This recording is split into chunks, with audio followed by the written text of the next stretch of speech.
Session tonight, what we're going to be covering is what colleges look for in applicants. So we're going to talk a little bit about all of the really cool, fun stuff associated with how colleges actually evaluate applicants, which you may have attended a previous session. We're going to be covering a lot of the same content here, but we're also going to be taking a lot of questions kind of along the way. And then we're going to be talking about the 5 traits that colleges look for in applicants and talking about how to actually go about implementing those within your Common App essay and with supplements and all of that sort of fun stuff, okay? We're going to be pausing a lot along the way to take questions. Gerard is going to be managing the questions, but go ahead and drop those questions into the chat, or you can drop them into the Q&A. Either of those works. We'll be taking those as we go. Gerard will be interrupting me if I forget anything or if there's questions that should be coming up. All of that sort of fun stuff. And so please, let's, if you are, please mute yourself if you have not done so already. And let's go ahead and get rolling.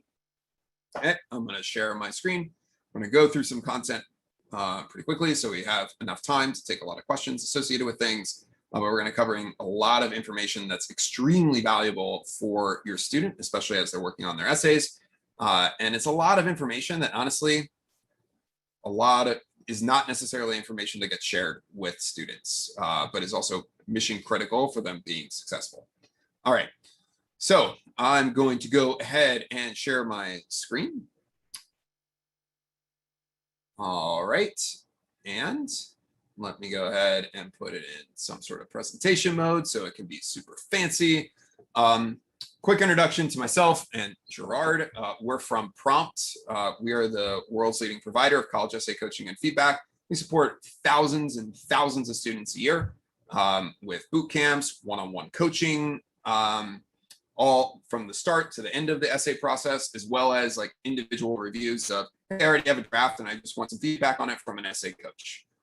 So our essay coaches are the top 2% of all writing coaches in the world. How do we know this? It's because we get thousands and thousands of applicants to be writing coaches, and only about 2% of them actually make it into our network to work with your students. All right.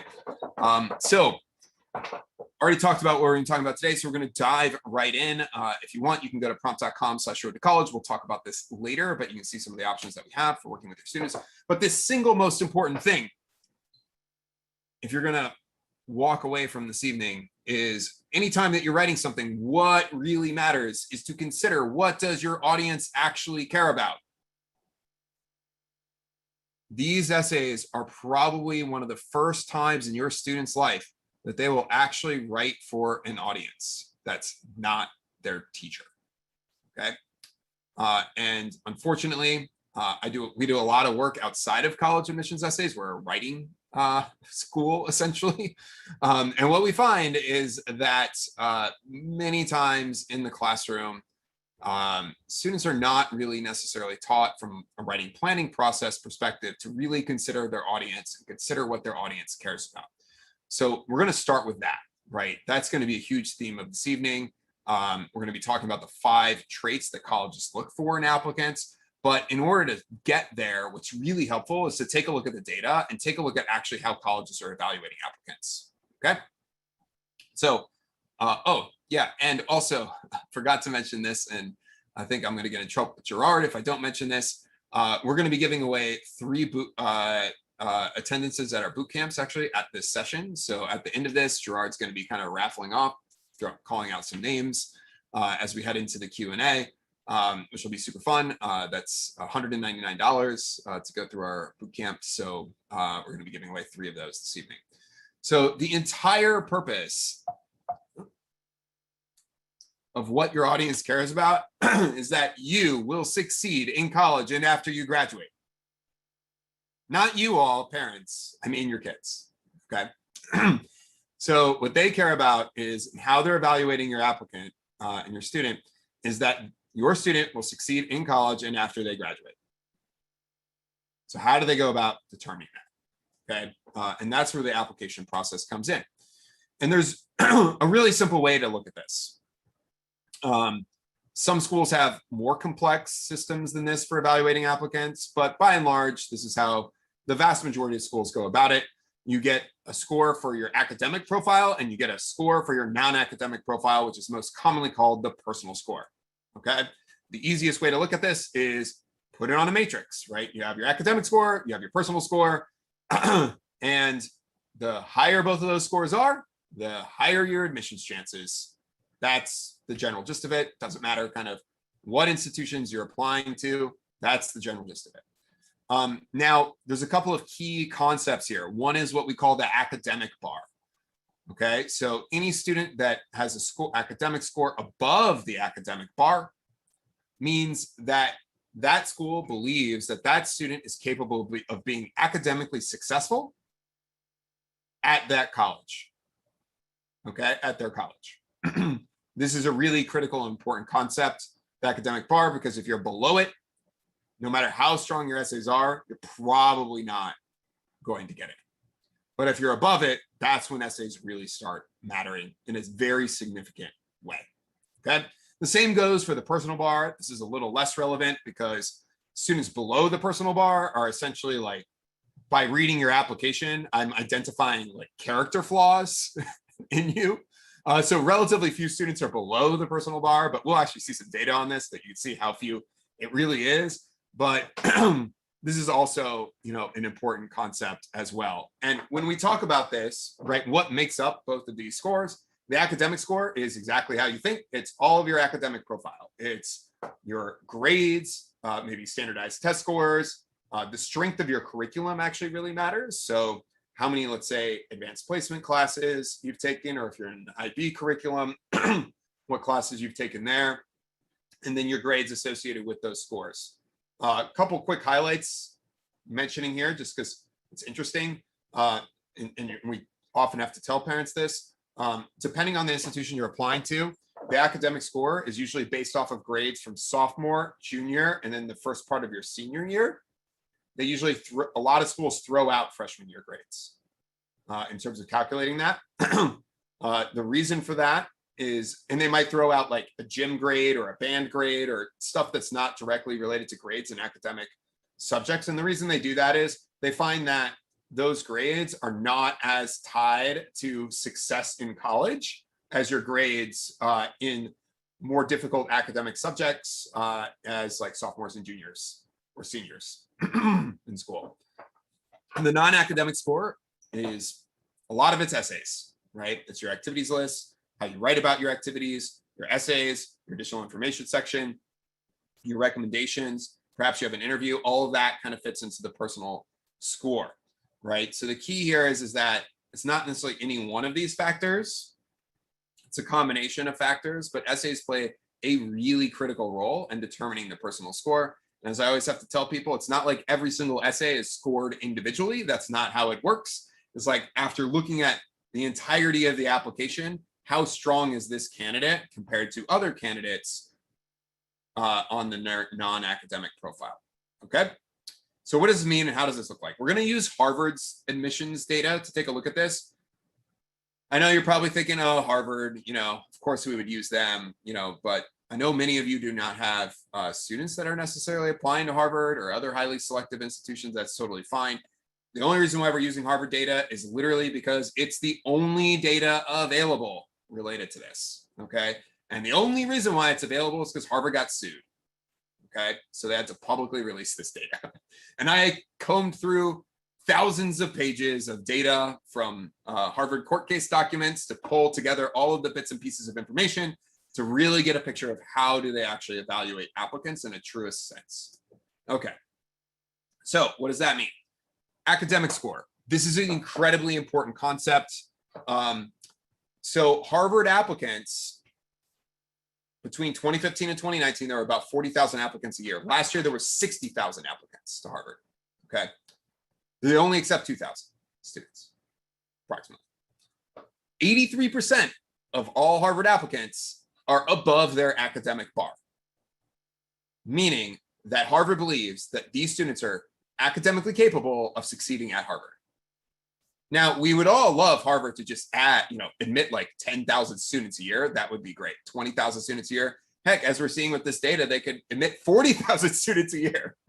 That could be academically successful, right? But Harvard wants to be Harvard, and they're only going to admit a couple thousand, right? Yale wants to be Yale. They're only going to admit a couple thousand. And this is the crux of the entire admissions problem right here, is that you have a lot of students that have very strong academic profiles, and they're applying to schools. They're self-selecting which schools they're applying to based off of their academic profile. And so they're competing with people that also have really strong academic profiles. This applies across every school to a large degree. And we're going to talk later about how does this vary and how important essays are in terms of variance based off of the admit rate of colleges that's coming. Because guess what? At many large public institutions, essays may not matter at all for you. At these highly selective schools, they're going to be a critical factor, which we'll find out about in a second. Because as we look now at the personal score distribution at Harvard, as you can see here, almost nobody has like these possible character flaws, right? We talked about, but 1 in 5 candidates have strong personal scores. Okay, that means that 4 in 5 applicants to Harvard, and a lot of these students have extremely strong profiles from like the activities and other things that they do, but they read flat. Okay, it's what we call reading flat, which basically means that it's really hard to discern how great this student is compared to a pool of applicants that are also really great. And this is really where kind of the storytelling aspect of your student comes in, and through the essays, and oftentimes this is through other things as well, really matters. And as you can see here, it's funny, I always joke, the exceptional stuff, right? That's not your students, right? This is less than 5 students a year, right? This is like the top 6 students in the entire world, right? This is like, that's the exceptional students, right? These are the people that, on the academic profile, they won the world chess championship, right? Or like something crazy like that. They're already a grandmaster. They're, they're doing some crazy, awesome stuff, right? And so what's really matters is kind of just this differentiation here between sufficient and strong. That's what really matters. Okay. So when you plot all of this together on a chart, this is basically what it looks like. Okay. So every single dot here represents 10 applicants, as you can see, relatively few people below the personal bar or academic bars. And this is really where you want to be, right? You want to have a strong personal score, a strong academic score. So see, that's about 75% of all admits Harvard, and this applies to other schools as well. Okay. So what does that mean, right? I can just draw a line, and basically 75% of admits are going to fit there. 25% are going to come from this other pool in the white areas, generally speaking. This bottom part here, where let's say you're just sufficient on academic and sufficient on personal, that essentially has an admit rate of like 0.1%, I think it is. It's either 0.1% or 0.01%. It's extremely low, okay? But admit rates start going up when you start having the strong personal score or just strong academic score, but really the personal score tends to carry the day, as we'll see in a second. So this is extremely important, is like getting to the point where you're able to differentiate yourself on your non-academic profile from other colleges and students, okay? Now, Harvard's admissions process is a little more complex than this. They have their personal score, they basically break out into 2 different scores. They break it out into academics, into activity, extracurriculars, and personal score. Some schools call the personal score intellectual curiosity, like Emory University does, but most schools it's just academics and non-academics. Like that's the easiest way to look at it, and that's the easiest way for you all to look at it. And so this is basically how it works, okay? So what does that mean when admit rates actually go up? Okay, so Georgia Tech, historically, and this wasn't the case last year, but in the data set that we're looking at here, has about the same number of applicants as Harvard. And Georgia Tech has a lot of really awesome applicants. And I know a ton of people that have gone to Georgia Tech. It's a fantastic, fantastic school. But guess what? Georgia Tech also admits, I think, like 5 times or 6 times as many students as Harvard. So guess what? They are going to have a higher admit rate, right? Naturally. And guess what happens? Then all of a sudden, they're operating more at this orange line for 75% of admits. Okay. And that really matters to your students. So if you have a strong academic profile, a strong academic score, you're probably going to get admitted. And guess what? Your essays are just not going to matter at all. Unless you're literally writing about character flaws that you have. You're like, I stole something, right? Someday in my essay, and I learned nothing about it. I just kept stealing more things. Like, that's not what you want to be writing about. So that's what's going to happen, right? Essentially, like, these students, schools, especially large publics, are going to take a lot of students with very strong academic profiles. They'll take some with, sufficient academic profiles, but strong personal, profiles as well. But this is where things, like, in terms of how you think about essays, matters. Now, a couple quick things I'm going to highlight here, because this is not perfect. Okay. So let's say you're applying to the University of Washington, right? Large flagship state institution, awesome school. Well, guess what? Maybe you've decided to apply to computer science. Well, turns out they don't take every single student that wants to go into computer science. Computer science does not have the same admit rate as the rest of the school. It has a much lower admit rate. So it basically operates, in a lot of cases, some majors at large state institutions operate almost like these highly selective institutions, okay? Where if you're applying for computer science at the University of Washington, it may not be the green line, it may not be quite the orange line, but it's somewhere in between. And all of a sudden, your essays start mattering more, okay? And so these are the things that, like, it's helpful to understand. It's like your major actually matters quite a bit in terms of your admit rate. Even at Harvard, for example, Harvard says that what your intended major is and your life ambitions and what you want to do in the future does not affect admit rate. That is false. The data shows that if you want to go into medicine at Harvard, your admit rate, and this is in that data set that had, roughly 50%, like only had 40,000 applicants, not 60,000 applicants. But in that data set, admit rate for people that wanted to go into medicine, 4%. Admit rate to Harvard of people that wanted to eventually be a teacher, 11%. Okay, literally 3x. So these things do kind of matter, okay? And obviously, don't go out there being like, I want to be a teacher, and nothing in your background signals that you actually want to be a teacher. They're not going to hold you to being a teacher if you get into Harvard, but at the same token, your application needs to read and tie to what you're intending to do, right? That is fairly important, but you also want to take a look at, and a lot of schools don't publish this information, but you want to take a look at what are the admit rates, or how many students are they admitting for these very specific programs for certain majors. This is extremely, extremely, extremely important, and an important concept. But as I said, for many of you on this call, your essays may not matter at all. But at the same time, it's really hard to tell if you're going to be a strong academic score or just a sufficient academic score, because they also don't tell you exactly how they calculate that. They just don't, right? So it's really hard to know where you're going to fall in. So I always say, just put the effort in on your essays. You're going to become a better writer through that process anyway, so just do it. At the same time, if you want to be like, hey, am I in this strong academic score profile? And like a easier way to determine that is to look at your grade point average and your standardized test scores. If they're in the top quartile of admitted students at a given school, you're probably in the strong academic score, provided that your strength of curriculum is pretty strong.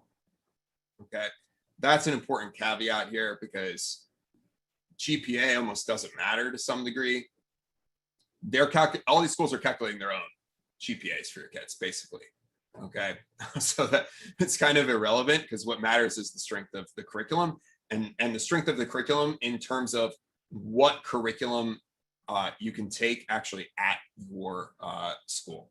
Okay, so if your school only offers one AP class, guess what? They're not going to hold that against you. They'll be like, oh, there's just one AP class. You took the one AP class. Great. If your school does not offer calculus, half of all high schools in the country actually do not offer calculus. And yet calculus is determined to be statistically the single greatest predictor of student success in college, is doing well in calculus in high school, actually. Probably because it's probably one of the most complex subjects to learn in high school. But that particular subject, as I said, half of all high schools don't offer it. So if your school does not offer it, these schools don't hold that against you. And this goes for every school, not just for Harvard. They look at your academic performance in the context of what was there for you. Okay. So what does this all mean, basically? Right. So what this means is, Brad, we have, get some questions. We have one question coming up often. Your point about the difference in admit rates is struck a nerve, and several people asked, basically, how can I find the admit rates for the schools on my students' college list? Great question. There's something called the common data set is a place that you could look at it, but honestly, that's pretty complex to do. That's how I would look at data.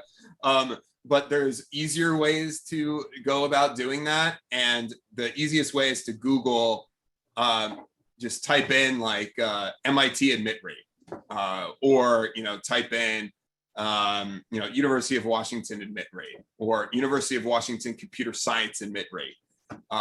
Usually it'll be like the top hit. A lot of times Google will even just show the information kind of at the top of that. So I like looking at that personally. That's like a really quick way to get the information. When I'm running like big data analysis projects or whatever, I'm like looking at this like massive data set basically. But a lot of times in that data set, they don't break it down by major. And what you can do sometimes online, if you just Google like computer science admit rate at Carnegie Mellon, for example, sometimes some of that information gets out somewhere, and you can find it. But it may not be published on the school's website. It may be in like a quote from an admissions officer from several years ago, right? It may not be the most recent data, but that's still useful data for you, to look at. So Google is pretty useful for this purpose. And so I'd recommend doing that. So just to clarify, the admit rate is often easy to find, but the admit rate by major may not be publicly available. Right? Yeah, that may be hard to find, right? And at the same time, be careful. Like if you're on like some random forum somewhere, don't just trust the resources that you see, because we see a lot of misinformation out there on the college confidentials and other places like that of the world. So you have to be fairly discerning with some of the information that's out there, because some of it's incorrect or anecdotal, or like, oh, I heard this one person sometimes say X information, right? And it's like, playing a game of telephone as a child, right? Or something like that, when you were that child there. So that's a great question. So what does this all mean? Basically, strong academics, so moving from sufficient to strong, can increase your admissions chances up to 3x.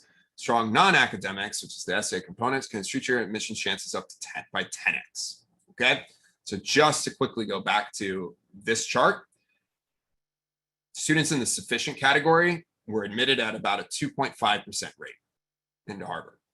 And by the way, some of those are athletes, legacies,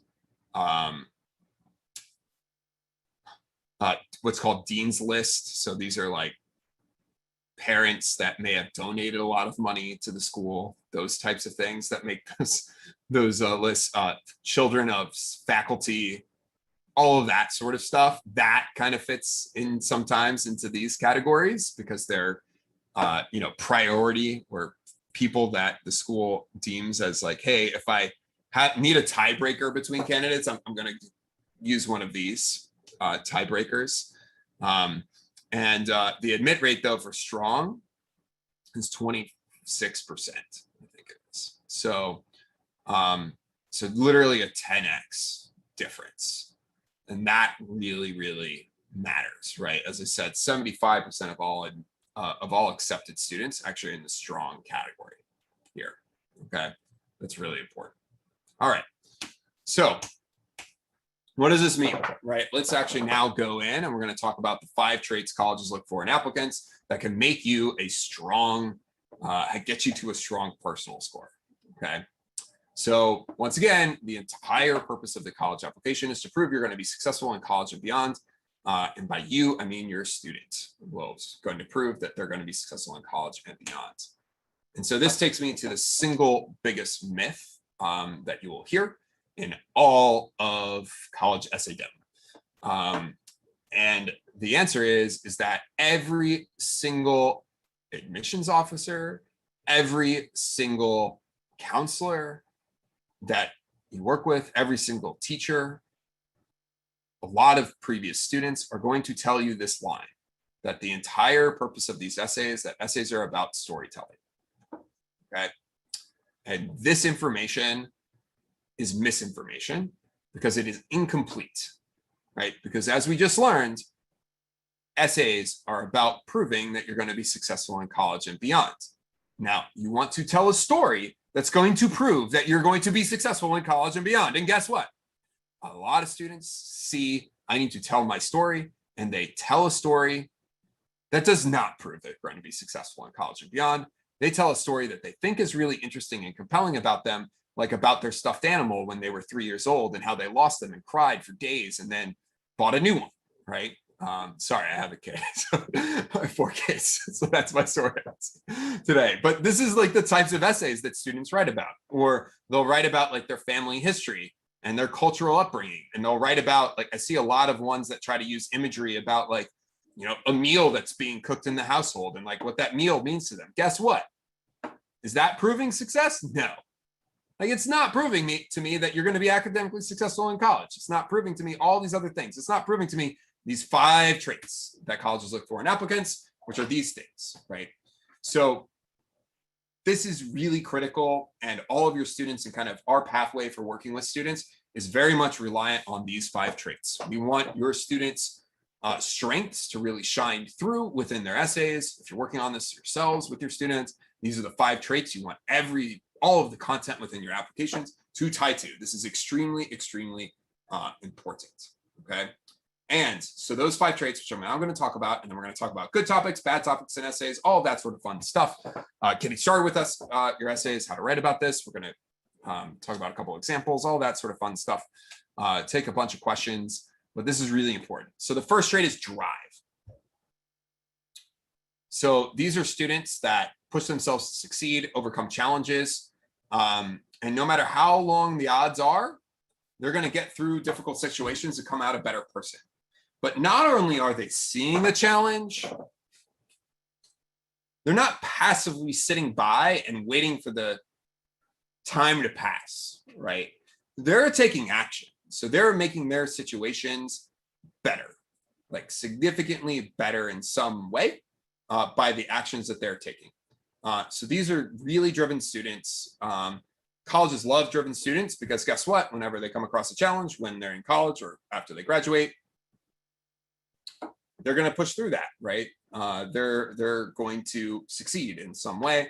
And so, for example, Stu Schmill, who's the Dean of Admissions at MIT, I was talking to him several years ago now, and we were talking about actually the 5 traits. And one of the things that he mentioned was that what they're looking for is students that are unusually driven. So even in a pool of extremely driven applicants, they are looking for the students that set themselves apart as being even more driven than the other driven applicants. Okay. And you can do that through your essays and how you write about the actions that you've taken. Because if the actions that you've taken are oftentimes like, if they think is like, no other student would have done that, right? That's crazy. Like, what were they thinking? Like, that's awesome, right? Those are the types of things you want to highlight. And guess what? Those are things that don't come through in like writing out like the 150 characters in your activities list, right? It doesn't come through in your grades or standardized test scores. That's really important. The second trait is intellectual curiosity. So these are students that love learning just for the fun of it, usually in their free time to gain a deeper understanding of certain subjects or topics in which they're interested in. This is really interesting because a lot of students are actually very intellectually curious, but they don't realize it because it's normal to them. So they love, like, they write their own music, right? They're kind of like dissecting other music that they've seen, and they're kind of learning different components of that, testing that out within their own music. That's extremely intellectually curious. And guess what? A lot of students, like, that's normal for them. They don't even write about it in their essays. Okay. Colleges love students that are intellectually curious because when they're interested in something in college, guess what they're going to do? They're going to push through and they're going to succeed, right? They're going to learn more, right? They're going to learn more in life. Every company wants people that are really intellectually curious. This really matters. It matters so much that Stanford University and many other schools, actually, their supplemental essays specifically ask about intellectual curiosity. One of the common application essay prompts, I think it's prompt number, it's either 5 or 6. Can't remember off the top of my head. I think 6, is about intellectual curiosity, right? This really matters to the point where Emory University doesn't call their personal score the personal score. They call it intellectual curiosity. Okay. So this matters. Third, initiative. These are students that are really entrepreneurial, not willing to accept the status quo. Every time that they're in organizations, they're spotting, or groups of people, they're like, that could be better. That thing is not being done as well as it could. And not only are they identifying them, they're acting, right? They're figuring out how they can actively make it better, right? And they're doing it. Colleges love these students because these are the leaders, right? These are the entrepreneurs. These are the people that kind of get awesome things happening in the school's community. And it really matters to schools, right? Number 4 is contribution. So these are students that whatever group of people they're around, that group of people is much better as a result of their being there. Okay. This could be school organizations, it could be community, it could be just peer groups, right? And they're just making it better, right? As a result of their actions and how they interact with other people, how they improve other people. These are kind of the super connectors, if you will, on a college's campus. Colleges love these people because guess what? Colleges are actually actively trying to have a community within the college because they know that a huge value of going to their college is the network of other individuals that you will create in college, at that college. And so these super contributors are the ones that are the connective tissue basically across the campus. And so they love these types of students, right? These are critical. And then finally is diversity of experiences, right? So students that have different life experiences, different ways of thinking about the world, add unique perspectives to the student body. And when students then interact, when they have all sorts of different interests, all sorts of different backgrounds, they share that information and everybody learns from it and becomes much better as a result of it, right? So we talked before about how Harvard, if you're interested in medicine, 4% admit rate, teaching, 11% admit rate, right? We talked about that. That has something to do with it.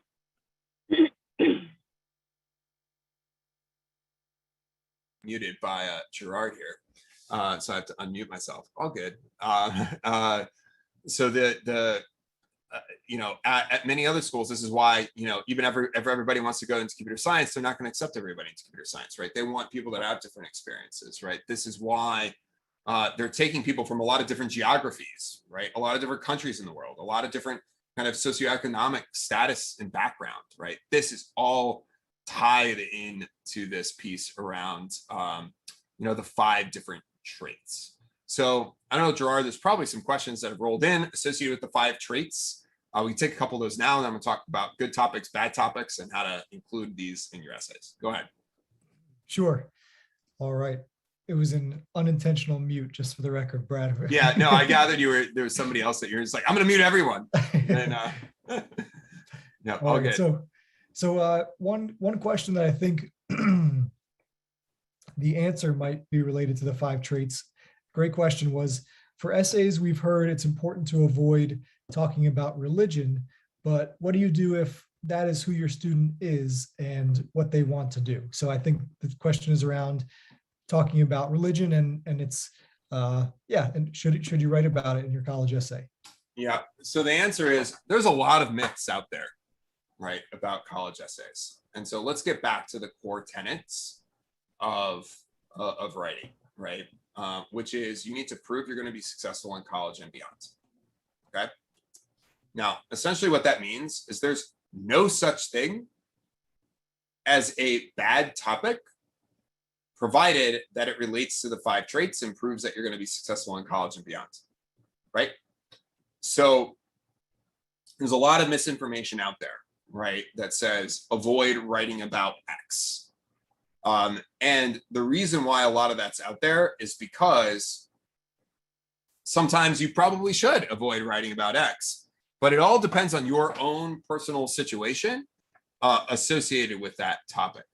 So let me give a couple of examples. So religion is a good one, right? So we see many students want to write about religion, and they end up having awesome essays associated with their religion. But you have to ask yourself is like, okay, there's a version of the essay that is, I'm very religious, and I'm very religious, and I'm very religious. And that's the only information that I basically get out of the essay, okay? And then there's a version of the essay that's, I'm religious, and here's like all of the things that I have done kind of associated with my church or associated with the teachings of that church and applying that in my life, okay? And all of a sudden, those things start relating to drive and initiative, right? And intellectual curiosity in many cases, or contribution, or diversity of experiences. And so it's really all about kind of the experiences that you've had and how you write about them in terms of how that's going to come across to admissions officers. There's a lot of people that are very religious at college campuses, right? That's just the way things are. There's a lot of colleges, even ones you may not even think about, have very active, student groups related to different religions, right? And so it's not necessarily a bad thing to write about. As I said, as I read your essay, if all I'm getting is, wow, you're a very religious student, that's not going to prove success in college and beyond. But all of the things that you may have done associated with your religion, where the theme of your essay is actually about drive or initiative or contribution, but the setting of your essay is associated with your religion, that's great, right? That can be tremendous content.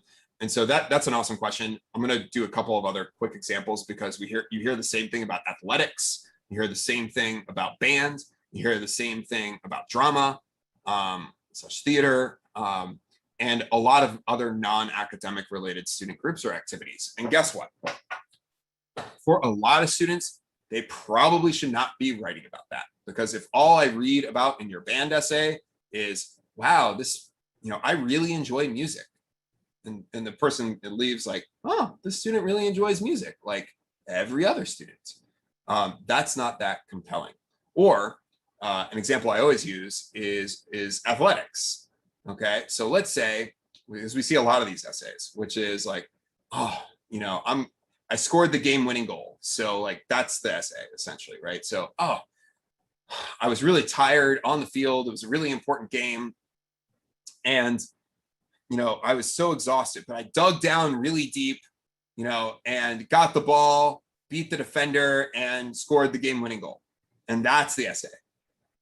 And does that prove any of these 5 traits? Not really, right? A lot of people in those moments of like those crunch moments of a game are going to dig down deep and go after it, right? But now imagine the essay is written a little differently, right? So the result might have been scoring the game-winning goal, but the essay is about the process that it took to get there, right? And so it could be spending hours and hours kind of every day outside of practice honing your skills. It could be spending time on YouTube watching videos dissecting Messi and Cristiano Ronaldo and their different moves, and then testing those moves out, practicing those, putting them into your repertoire. And then it just so happened at the most critical juncture of your entire season, you happen to break out one of those moves. It works, and you score the game-winning goal, right? So now you have preparation meets opportunity meets success, right? So I now have an outcome that tied to all of the hard work that I put in, and that's an extremely compelling essay. But for most students that are athletes or just doing a sport, they don't necessarily have that essay to write because they're just, oftentimes just practicing at practice, which is fine, right? That's great. But maybe you shouldn't necessarily write, in some cases, write about athletics in that case. Although we also see awesome stories where the theme of the essay is about leadership and initiative, and the setting of the essay is about is athletics or is band, right? So once again, it's really not about the top, the so-called topic or the experience you're writing about.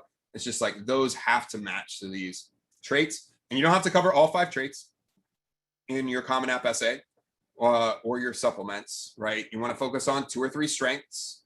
And then in your supplements, you might reinforce those strengths or reinforce or cover other traits. So many times, very strong students may have all 5 of these traits across their entirety of their application. They might have 2 of these traits coming through in their Common App essay. They might have drive also coming through in some of their supplemental essays, and intellectual curiosity coming through also in those essays, right? So you're kind of not just showing drive in one essay, you're showing it in like, you're reinforcing it. It's like, I was really driven here, and then I was really driven in this other situation, and then I was really driven in this other situation. And then the person's left thinking, wow, this student's just really driven, right? And then you think they're unusually driven. And guess what? That's what gets you into that strong category, right? As we were just talking about with the MIT people. Gerard, any other questions that have come in on this? We can hit on a couple more things and then take a bunch more additional questions. Sure. So basically, out of necessity, students need to talk about themselves in their college essay. So Elizabeth asked a great question, which was, can you brag too much in your college essay? I mean, it depends on what you define as bragging, I guess, right? There's probably things that you should not be bragging about in your college essay. But the answer is not really, right? So let me put it this way. It really just depends on how you write. So if you're just going to write about like a list of your resume, like accolades or awards or honors, that's not that interesting, right? Because those, guess what, are going to show up on your activities list or your honors that are listed or in maybe in your additional information section.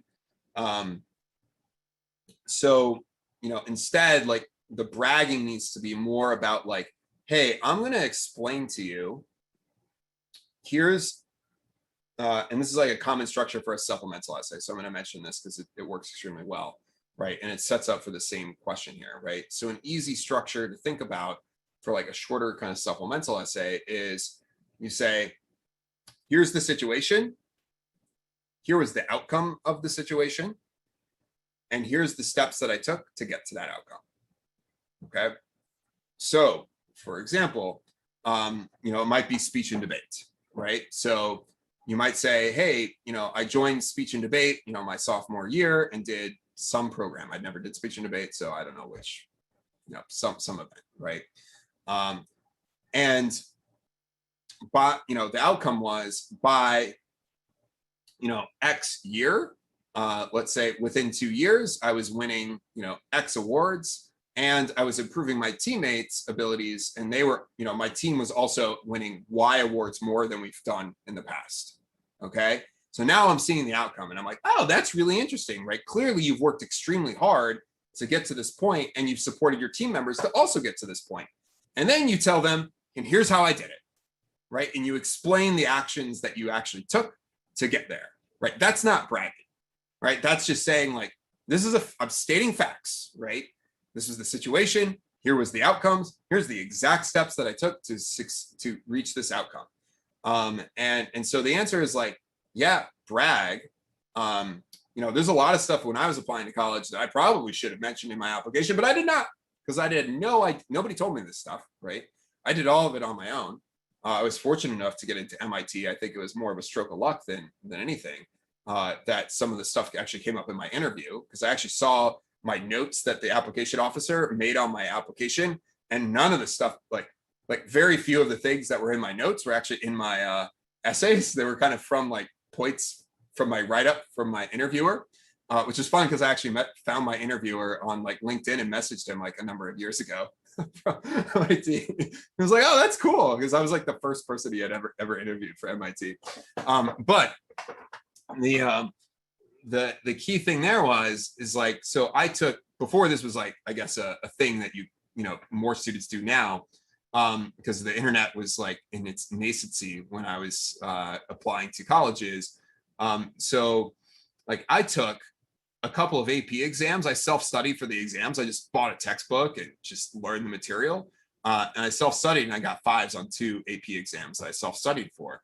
And I did not mention that on my application at all, right? They just saw the scores, I guess, but they didn't, you can't count on the people to like see the scores and then tie it to your transcript and be like, oh, it looks like there's more scores here than there are classes. That's not a thing, right? So my point is like, you really need to like, this is the process that we go through with students, is we're not just about like, okay, let's write one essay, right? What we're doing is we're saying, let's brainstorm all of your content that relates to all 5 of these traits. We're going to develop a plan for here's what you're going to write about, or you need to have included in each of your applications. And then we're going to tie that information to each of the essays that you need to write, so you make sure that you're not going to miss anything. Because I missed a lot of things, right? I started my own band and we wrote our own music and we played our own shows. Like we booked our own shows in high school. And guess what? Did not mention that at all in my application at all, right? 0. Happened to come up in my interview. I don't know why. Just happened to come up, right? Both of these topics. And those were things that were literally mentioned in the like 5 sentences of notes that they made on my application. So, once again, all of these things are pieces that kind of fit together. Obviously, you don't want to leave stuff to chance. And the best way to do that is to make sure that you're identifying everything that's compelling about you and then tying that to different parts of the application. Okay, other questions that may have come in, Gerard? I think I'm going to, as we're doing that, I'm just going to briefly talk about our Prompt.com services. And I think tonight only, and this is not mentioned on this page, but if you go to prompt.com/road to college, and Gerard, I don't know if you can check to make sure that was updated or not. If not, we'll have to send everybody a note. But you can get an extra $10 off tonight only. So instead of $199 for the essay bootcamp, it's $189. Instead of $499 for our one-on-one coaching for just the Common App essay, it is $489. Okay. And so this week only, as you also see here, there's a $100 discount going on our one-on-one coaching.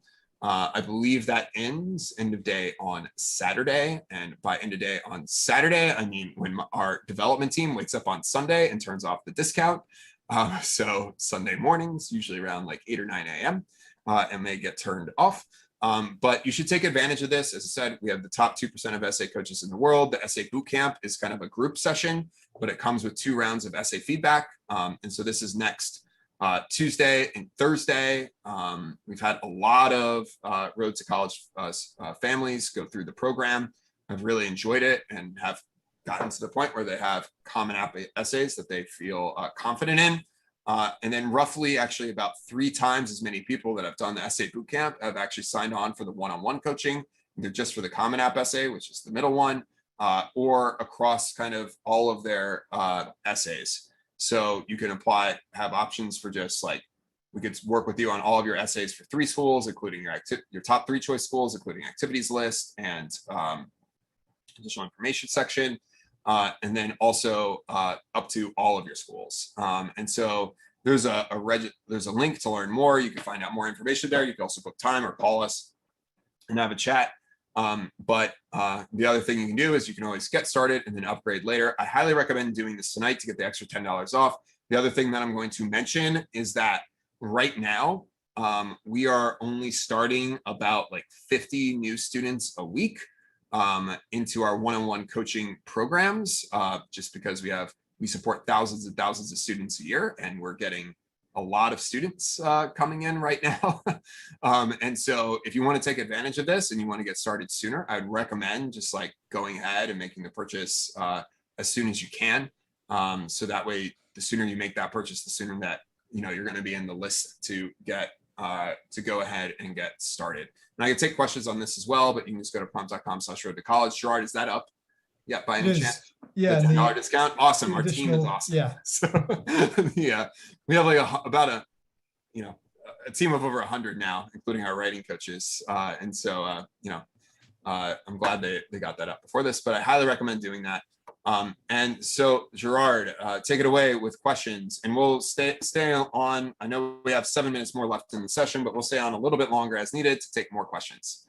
Sure. So one question that's come up a few times is related to scholarships, and basically, is the advice you're providing, can that contribute to students earning scholarships too? Great question.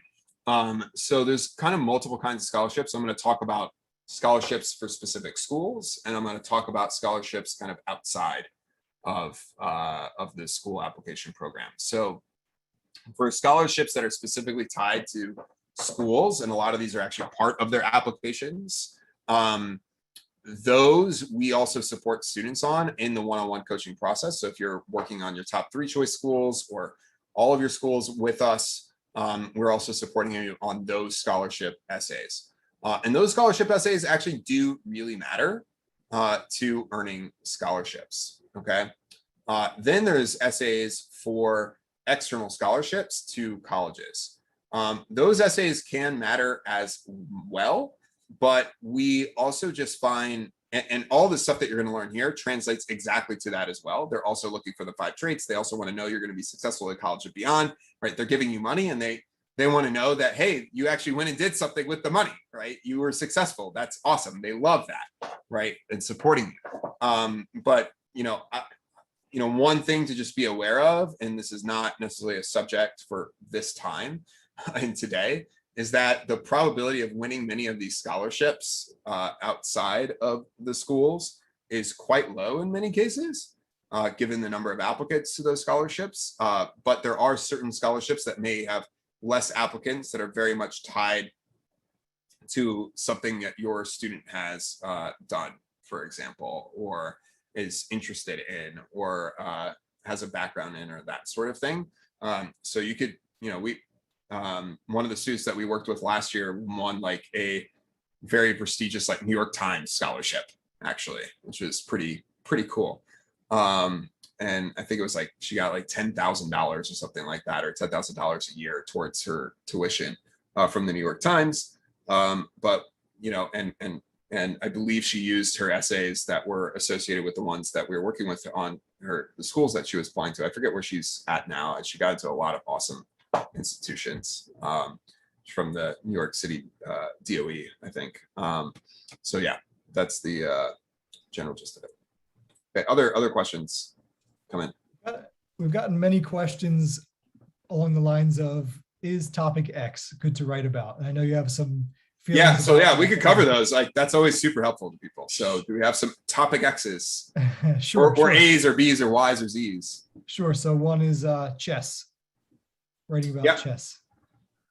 So chess, similar to athletics, can be awesome to write about, but it really needs to be more about like the drive, intellectual curiosity components of it in many cases, and like how are you actually learning the different components of chess. And ideally it relates to like personal growth. So like where you could see like outcome before like really improving was Y, and outcome now is like much higher, right? So I would say including outcomes, especially when they're quantifiable, says a lot within very few words. Because just telling me that, hey, you really worked hard at chess is not that interesting. But if you're like, you really worked hard at chess and now you're like one step removed from being a grandmaster, you're like, oh, okay, that's a little different, right? At working hard at chess, right? In the description of how you went about doing that. So go ahead, next topic X. Overcoming a sports injury. So the answer to that is, once again, does this prove success in college and beyond? Okay. A lot of students have torn an ACL, right? A lot of students have had concussions. A lot of students have had these sorts of things, right, happen. And the answer is like, if in your recovery, you did something that went above and beyond, far above and beyond what anybody else in that recovery process would have done, then maybe you can write about it. But if you just recovered, like most people would recover, then don't. Okay. Now, sometimes it's an inciting incident to something else. So the sports injury may have happened and it may have led you to do something else. So, I've seen compelling essays where somebody got a concussion. They learned to study and do things in a different way because of it. And then they started a group for like concussion awareness for students, or they actually went out and they were like, hey, let me like lobby the youth football leagues to not be tackle anymore and to be, two-hand touch, and they actually did it, right? Those are things that's like, okay, the essay is like, there's an inciting incident that's about this injury, but it led to these other things, right? And so that can be compelling. But as I said, you need to be able to clearly show how is what you did very different than what a typical student that would be going through that situation would have done. Okay. And I know not everybody has that, which is fine, but that indicates like maybe there's another better topic to write about. Another one that's come up a few times, and I linked to our recent related blog post, was, about missing experiences because of COVID or struggles because of COVID. Yeah, this is hard. Okay. And so once again, we have to think about each student needs to kind of think about themselves in context of other applicants, right, to the institutions in which they're applying. So academic struggles because of COVID, I know a lot of students have had them. And that can be written about sometimes in the COVID-19 essay or in the additional information section. But there's a lot of students that have struggled in distance learning. And the question is like, how you as a student have struggled, or your student has struggled differently maybe than other students that may have also had distance learning, right? Because many students did distance learning and they were successful in distance learning. So like, how can you differentiate yourselves from the other students that may have also had difficulties in distance learning?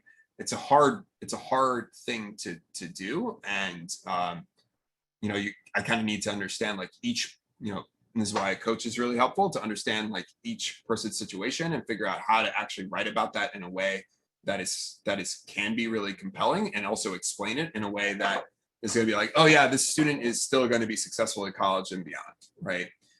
Is really important. In terms of like missed activities, everybody missed activities. It could be an inciting incident, like, hey, I didn't have spring soccer, so I did X instead, right? And it had this outcome, or did these things that, so it's like, those are the types of things that can be really compelling, but the whole essay should not be about like, oh, I missed these different experiences due to COVID. Keep in mind, everybody else missed experiences due to COVID, but it can be like an inciting incident associated with it. Yep. Next up, anything else? We are looking at the Common App, and it looks like we need to write 3 essays. One is generic, the biggest one, select the subject. Second one, why do you select this specific career, up to 500 words? And the third one, because we switched 4 high schools, they want 250 words explaining why we switched so many high schools. Do you guys help with all 3 or only with main one? And maybe we should not list all high schools to avoid even explaining how first I traveled. Yeah, great question. So here's the general gist of it, right? So if you're applying to school, you're probably going to write the Common App essay, because that's the one that's most accepted by most schools, unless you're applying to the University of California, which then has 4 University of California personal insight questions that are 350 words in length. MIT does not accept the Common App. Georgetown does not accept the Common App. And I think University of Washington, maybe one other. So general gist of it is your Common App essay, that's applied across all schools. And then there's specific essays that you need to either write for, like, that are called supplements for a given school. So that can be like, why do you want to apply to the school? Why do you want to do the major that you're doing? Describe an activity that's particularly meaningful to you and why, as well as a lot of other essays that pieces of information that a school may want to know. We support students in all of those essays, okay? And so in that, it's like our one-on-one coaching for all of your essays, okay? For either your top 3 choice schools or all of your schools. Now, there's these other optional essays that also come into play, right? So that might be to do with your specific situation. So let's say you have 4 different high schools you've attended. Guess what? You're submitting the transcripts associated with all of those high schools probably. So you're going to have to list all of them, and then you're going to have to write those 250 words. And it's not even really an essay. It's really just an explanation. I see. Okay? Because what they're trying to get to know is not necessarily like the specific reasons why you moved every time, but they're trying to get a picture of like what is going on at all of these different high schools. If I spend only 3 months in one of the schools, do I really even need to send a transcript? Do I even need to clog this? I am not the expert on that, but from my understanding, probably yes. So just throwing, I'm not the expert on that. I would ask a school counselor on that, but they do like to see like your entire academic record or all of the schools that you may have attended. And once again, it's really with these optional essays, it's about, a lot of times they're just questions. The additional information section is not an essay, right? You're just kind of listing things basically within it. And the same goes for some of these other ones, is they just kind of want to have an understanding of, because what they're trying to do is they're trying to place you as a student. They're trying to understand you, and they're trying to basically place you in context with other students. And usually it's within context of other students at your high school that you attended. But if you've only been in that high school for maybe a year, it's harder for them to do that. So now they have to have the background of the other schools. So anytime that you're applying to a school, the school is actually getting not just your transcript, the school is also getting a profile of your high school. Your college gets this high school profile, and that gives them a picture of what courses are offered at your high school, and all of this type of information. And if you've only been at the high school a very limited amount of time, it's helpful to understand the academic background and what was available even at the other high schools, such that they can tie that whole picture together of your student, and it won't negatively impact you. Like, that's why they're asking those types of questions. Okay. Thank you. All right, next up. All right, so And then we'll wrap up. sure. So how about writing about a person you admire and how they inspired you? Great question. And so this is some supplements as well. Once again, I'm just going to jump back to the 5 traits here. So a lot of these essays are like, I'm going to be honest, like people should pay me to write their prompts for them, these schools, because not a great job a lot of times, because there's a lot of confusion about like, well, what should be actually written about in some of these cases, right? And so the answer is like, where students go wrong with the writing about somebody that inspires you and why, is that they talk about the person that is inspiring them and provides like a biography almost of the person that inspired them. Like Abraham Lincoln, for example, is a big inspiration for me. But Abraham, so much so that my oldest son is named Lincoln. But Abraham Lincoln, for example, like you don't want to just write a biography about him, right? The essay needs to be about you and the 5 traits that it's associated with. So ideally, when you're writing about, let's say, Abraham Lincoln, it's like, okay, you might need a short biography if the person may not be like familiar with that person. And by short, I mean like a sentence or 2 about the person. And then it needs to be tied to what specifically did that person do that has dramatically impacted how you think about yourself and the actions that you've actually specifically taken in life. That's really important, right? So it's somebody that's inspiring you. It could even be a parent. And ideally, it can tie to specific actions that you've gone on to take. Okay. That's really, really, really important here, is to tie it to these 5 traits. And so many students go wrong with that. So many students go wrong with that. One of the most fun essays that I've read is there was like one question that was like, you're inviting 4 inspirational people. I think this it was like, maybe it was Villanova, but so there's 4 actually it was Vanderbilt, I think, but there was four, name four, you have a dinner party. Nick, who are you inviting? Which four historical figures or four people are you inviting to your dinner party throughout history? Like anybody could come from any time period. And students would just write, once again, like 4 biographies of people. Like that wasn't very interesting. And yet a student that I remember working with, she ended up, after she kind of made the mistake of writing the biography version of it, she instead had the 4 people, and the 4 people actually were staging an intervention for her to be like, actually, this thing that you wanted to do, like, no, do that you thought you wanted to do. No, do the thing that you really want to do, that maybe your parents aren't that excited about you majoring in, art.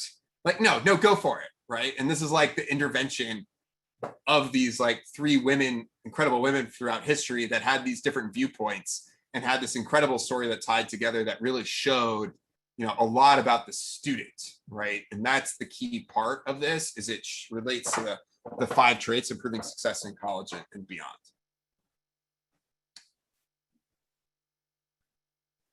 And I think the admissions officers love that so much. I think that she even got like a scholarship for that. Brad, maybe one a coaching related question. Deborah's wondering, how long is the process if students are working with one of our coaches one-to-one? Yeah, great question, right? So one thing that I always like to say, and we have like a writing center, and then we also have, if you go to the prompt.com/road to college, if you don't want to use our paid services, we also have a link. You can create a free account and you can access all of like our essay content through there, which I highly recommend. You can also get a list of every essay that you need to write for your schools. You just type in your school list and you get a list of every essay you need to write. Highly recommend using that. But the overall process here is, it's going to save you and your student a lot of time, okay, by working with a coach. Because we have something like, what is it, Gerard? Over 100,000 words or so of content on how to write all the different types of essays. And that's a lot to go through. That's literally like 6 hours of reading right there. And so it's much better to like just work with an expert that just like knows this stuff, can guide you through like what you need to know and what and through that entire process. Typically speaking, if it's a Common App essay, our one-on-one coaching, we do 2 coaching calls with the student, 1 or 2, to get started with the process. The first is what we call an application plan call, where we're identifying everything that you need to write about across all of your essays and across your application. Then we take a couple of those of the key things that you're going to write about, tie those to the Common App essay, and develop an outline together. Okay. Once you have an outline, you write a draft, and that usually takes about an hour and a half, maybe, to write a draft. And then you submit that draft, you get feedback on it. You spend an hour revising your essay, you submit it again, you get feedback on it. You spend maybe 30, 45 minutes revising your essay, you submit it again. For like, usually it takes 3 drafts. You might have like 10, 15 minutes of changes to make. Then we do a final check on the essay and you're done, right? So a lot of students are completing the entire process with somewhere around like 8 hours of their own work over a couple of weeks, okay? And so that works really well. Similar process for working on other essays with students. Usually your top choice school takes the most time to do. You're kind of doing a call to kind of match up all of your content with each of the essays, make sure you're covering everything, planning each essay. Then you write all the essays, you submit them to your coach, you get feedback, you go through that process. Over time, after you've done several schools, you'll start seeing like patterns in essays where, oh, you have like 6 topics you're writing about across each of your applications. And now you're kind of like starting to be like, this 350 word essay over here now needs to be a 250 word essay that matches this other prompt, right? And so you can start tying stuff together and you can start optimizing the process in a more meaningful way. We find that students that are working with us oftentimes are spending, half the time that they would otherwise spend working on their essay with us, or less.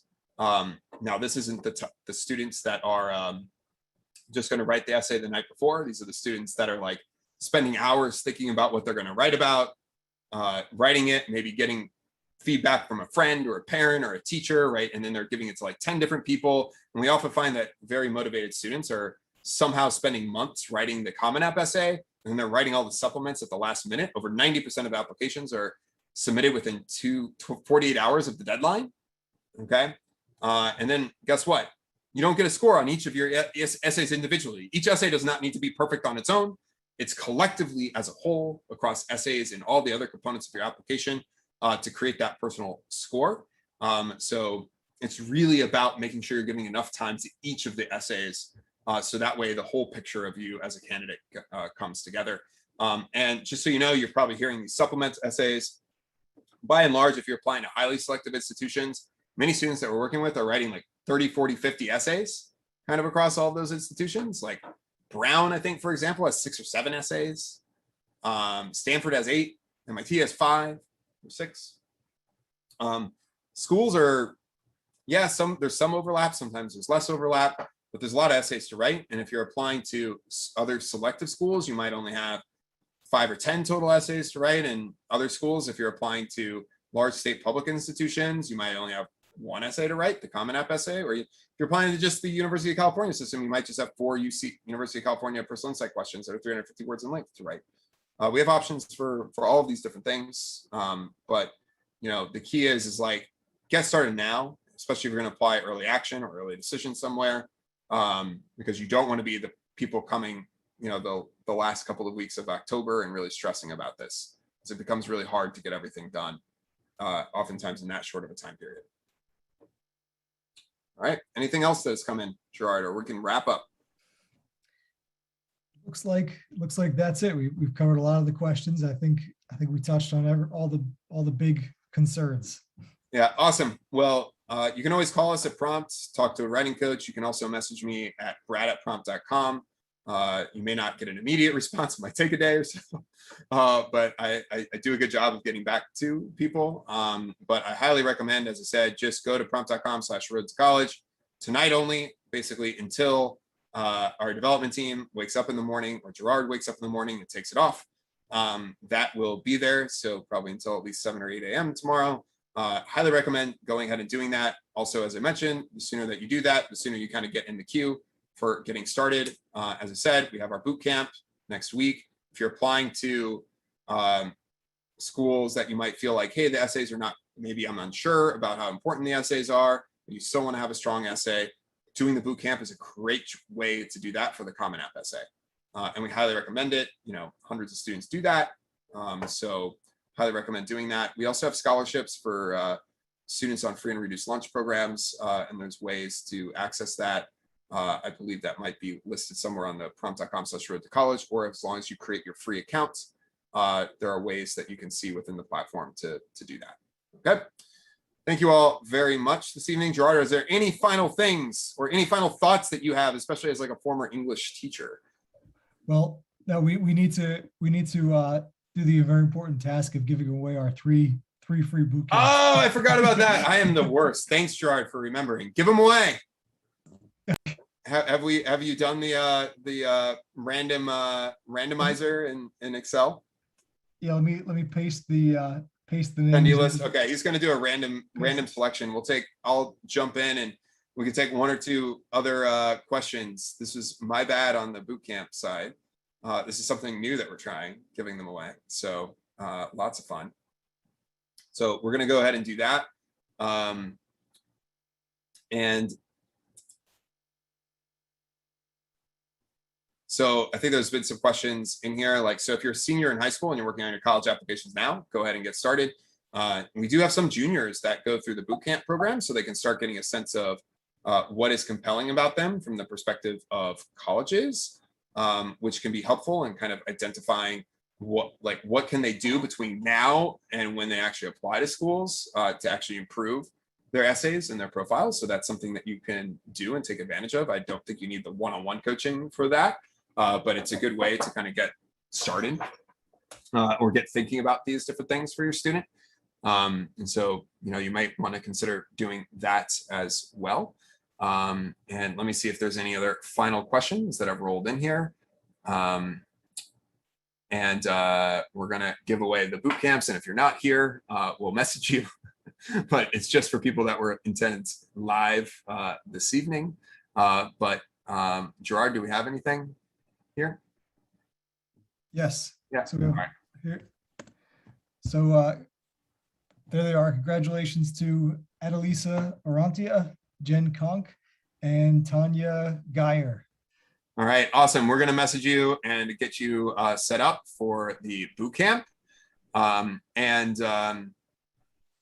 if you're going to do the one-on-one coaching, you don't need the boot camp. Okay. We cover the same stuff, except it's one-on-one. We're doing it. Which is really helpful. And as I said, roughly like 3 times as many people do the one-on-one coaching as sign up for the boot camps for the Road to College group. I know we've had a lot of very good positive feedback, across this. Debbie's, I think it was her son last year when he was going through the admissions process, actually got reviews from us as well, which was fun. And so, as I said, just highly recommend do this tonight if you get the chance. If you have any questions, just message us. We'll go from there. All right. And you can always upgrade later. So if you start with one of them options, you can upgrade later. All right. Thank you all very much. I'm assuming we will post this recording at some future point. All right. Bye-bye.